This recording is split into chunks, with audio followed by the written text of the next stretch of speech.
чойхонаи миллии Харбуза дар шаҳри Ҳисор ки ба ифтихори 3000 солагии ин шаҳр бунёд шуда буд, ҳоло барои фурӯш гузошта шудааст. Комитаи сармоягузорӣ ва идораи амволи давлатӣ арзиши ин иншоотро тақрибан 35 миллион сомонӣ ё беш аз 3 миллион доллар эълон кардааст.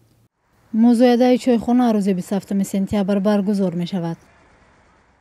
ба иттилои расонаҳо, чойхона бо харҷи беш аз 1 миллион сомонӣ аз ҷониби Муродали Алимардонов, раиси собиқи Агроинвестбанк сохта шудааст. ҳоло ин чойхона дар вазъи ногувор қарор дорад.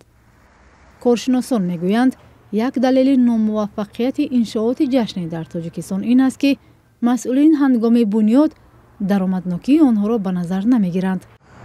ҳамин харбузае ки дар Ҳисор буд, онро ҳам якчанд коршиносҳо садҳо карат пурсида буданд, ки даромаднокӣ ҳамун барои бюҷети давлат, барои иқтисодиёти миллии Тоҷикистон чӣ қадар фоида мебиёрад, чӣ қадар даромаднокӣ аст, чӣ қадар хароҷоташ чӣ қадар аст. ҳамин чиз аз нуқтаи назари хароҷотҳои энергетикӣ, энержияш чӣ гуна таъмин карда шуд, ҳамин саволҳо буданд. Лекин мутаассифона онҳо гуфтанд, ки мо бояд чӣ сиёсати хиратмандонаро дастгирӣ кунем, аммо ин дастгирии сиёсати хиёнат ба сиёсати давлат шуд. ба гуфтаи сокинони маҳаллӣ, чойхона камтар аз 3 моҳ фаъолият кардааст. мақомот дар вақти ифтитоҳи иншоот гуфта буданд, ки 100 нафар дар он ҷойи кори доимӣ пайдо мекунанд. соли 2016 Радиои Озодӣ гузорише нашр кард, ки дар он вазъи ногувори чойхона тасвир шудааст.